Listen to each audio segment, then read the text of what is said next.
अगर आप भी चाहते हैं बिट्टू मलंगिया इंटरटेनमेंट का ऑडियो वीडियो सबसे पहले आप तक पहुंचे, तो लाल बटन को दबाकर चैनल को सब्सक्राइब करें और बेल आइकन दबाना ना भूलें। नोवल कोरोना वायरस को फैलने से रोका जा सकता है। खांसते या छींकते वक्त हमेशा अपने मुंह को रुमाल या टिश्यू से ढकें। Mix by planet studio Sitamarhi. ले लिए गाहे जब में पलोरो से हो चढ़ो नहीं दलकाई। ले लिए गाहे जब में पलोरो से हो चढ़ो नहीं दलकाई। राइट कोरोना वायरस के डरे मौगी करो नहीं दलकाई। राइट कोरोना वायरस के डरे मौगी करो नहीं दलकाई। हाथों को लगातार साबुन से धोएं। अपनी आँख, नाक और मुंह को छूने से रुकें। अगर किसी को खांसी, बुखार या सांस लेने में तकलीफ हो तो उससे कम से कम 1 मीटर की दूरी बनाए रखें। Music by DJ Umesh, Sukhipur बाजार।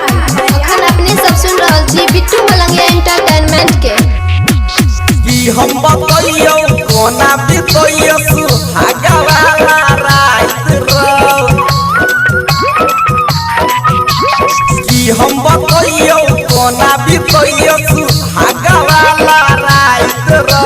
जखने घुंघटा उठैली मौगी माइर देलक औलाद रो।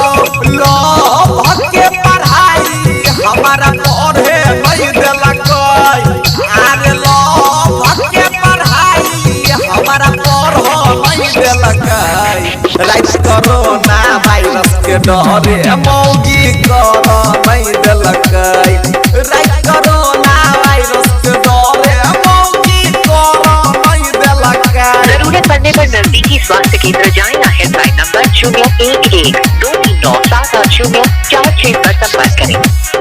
Mix by planet studio Sitamarhi.